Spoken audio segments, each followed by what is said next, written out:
Zdravím ťa, tu je Maroš Fér, autor projektu marketingnastrojov.info a dnes sa chcem s tebou baviť o marketingovej zbrani, tajnej zbrani číslo 9 a tou zbraňou je neustála zmena, je voda na tvoj mlyn. A čo ty myslím?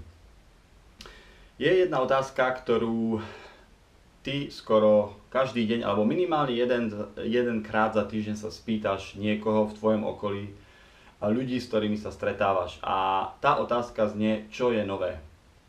Čo si nové zažil, kde si bol a tak ďalej a tak ďalej. Odpovede na túto otázku sú nespočetné, ak niečo nové je v živote človeka, ktorého sa na to pýtaš. A presne takisto to funguje aj v podnikaní. Ak teda príde za tebou zákazník alebo príde do tvojej firmy, alebo má nejaký kontakt s tvojou službou, s tvojim produktom, používa tvoj produkt, tak vždy očakáva, že tam bude nejaká zmena, že tam bude nejaký vývoj, že tam bude niečo nové, pretože málo kedy produkty ostávajú tie isté. Každá firma sa snaží vyvíjať nový produkt, vylepšovať svoje služby, tak či už je to firma Apple, alebo firma Google, samozrejme spomínam tie najväčšie, pretože tieto firmy si to samozrejme aj najviac uvedomujú a vždy vylepšujú tie svoje procesy, svoje produkty, svoje služby.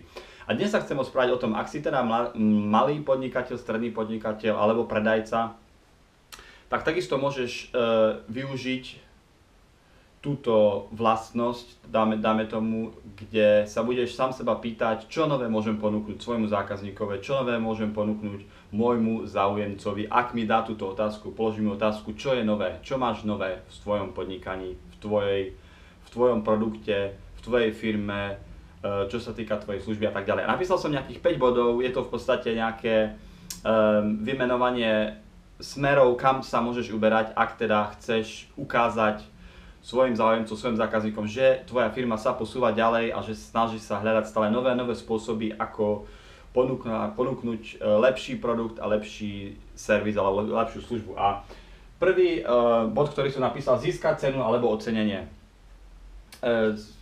Je veľa rôznych súťaží, ocenení alebo cien, ktoré môže firma získať. Môže to byť buď cena za najlepší produkt, cena za najlepšieho zamestnávateľa, cena za najlepšiu kvalitu a tak ďalej. To znamená, ak teda chceš sa uberať týmto smerom, dajme tomu, že jedna z tvojich noviniek bude aj to, tak sa môžeš uchádzať o nejakú takúto cenu.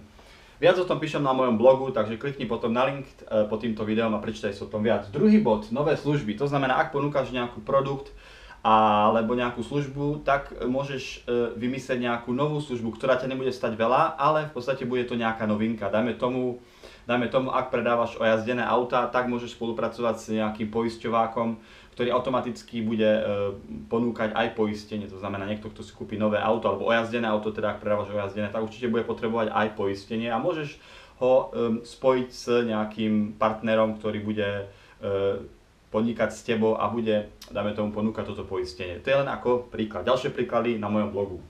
Využij sviatky a oslavy na predaje. Samozrejme, ak napríklad máš firmu, kde pečieš, dáme tomu, torty nejaké, alebo nejaké pečivo.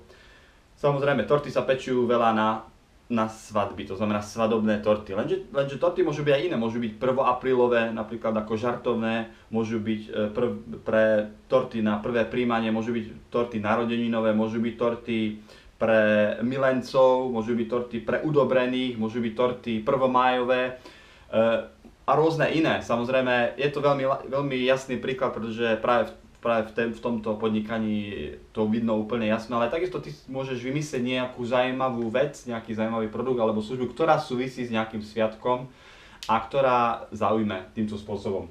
Zábava, trendy, športové udalosti. Samozrejme, ak Slovensko vyhrá v hokeji napríklad na majstrovstvách sveta, európskom šampionáte alebo niekde inde, tak môžeš samozrejme s touto tematikou tiež vystúpiť. To znamená, v reštauráciách sa to samozrejme používa, že je tam prenos nejakých hokejových zápasov. Samozrejme je to nejaká pridaná služba a ľudia radi prídu do takejto reštaurácie si sadnúť, pretože si môžu pozrieť zároveň aj nejaký hokejový zápas. Teda využíva sa to hlavne v baroch alebo športových baroch, športových pivárniach a tak ďalej a tak ďalej. Ale je to istá možnosť. Napríklad mobilní operátori využívajú to, že predávajú tie najnovšie hity pesničiek ako vyzváňací tón. Hej, to je ďalšia v podstate možnosť, ktorú využívajú v tom, že majú niečo nové, čo momentálne, dáme tomu, letí.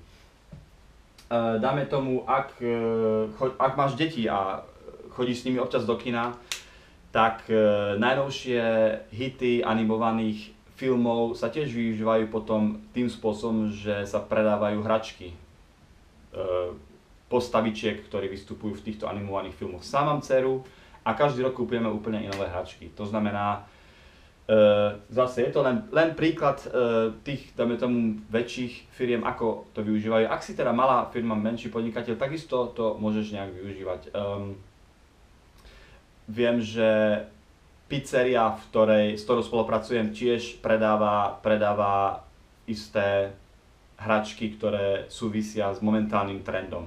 A je to v podstate malý podnik, dá sa povedať. Takže to znamená, dá sa to využiť. Skús niečo úplne iné. Niečo úplne iné myslím, ak si povieš teraz, že dáme tomu, dodávaš nejaké produkty, tovar do železiarstva, že si nejaký obchod s predajom tovarov do železiarstva. Stalo sa, jeden obchodník, ktorý presne v tomto odvetví ponúkal, rozhodol sa, že tiež ponúkne nejakú inú prinádnu hodnotu, vymyslí niečo nové, niečo kreatívne. Napísal report alebo takú malú knižočku pre svojich záujemcov, to znamená železiarstva, tam im to potom tú knižočku poslal, ktorá sa volala približne, nepamätám si presne názov, 100 možností, ako môžeš tráviť svoj voľný čas po tom, čo ti dodám tvoj objednaný tovar na čas. A bolo tam nejakých 100 niektorých smiešných, niektorých komických, niektorých vážnych nápadov, čo všetko môže majiteľ obchodu robiť vo voľnom čase po tom, čo jeho objednaný tovar dojde na čas a nebude sa stresovať s tým, že mu niečo nedošlo na čas alebo niečo chýba. A bola to marketingová kampaň, získal veľmi veľa nových klientov a bola finančne veľmi výnosná. To znamená, využil v podstate len istú formu kreativity na to, aby zaujal, aby tam niečo dal nové, aby v podstate dal istú pridanú hodnotu tej svojej komunikácii so svojím záujemcom. Viac na mojom blogu marketing na stereojuh.info, je tam link na môj článok, kde o tom píšem viac, prečítaj si, je tam niekoľko aj ďalších príkladov z praxe. Toľko odo mňa zatiaľ, nech sa ti darí vo všetkom, čo robíš a hlavne v podnikaní a prajem hlavne čo najväčšie profity, samozrejme. Nech sa ti darí, čau, klikni na link pod týmto videom, to je Marš Fe.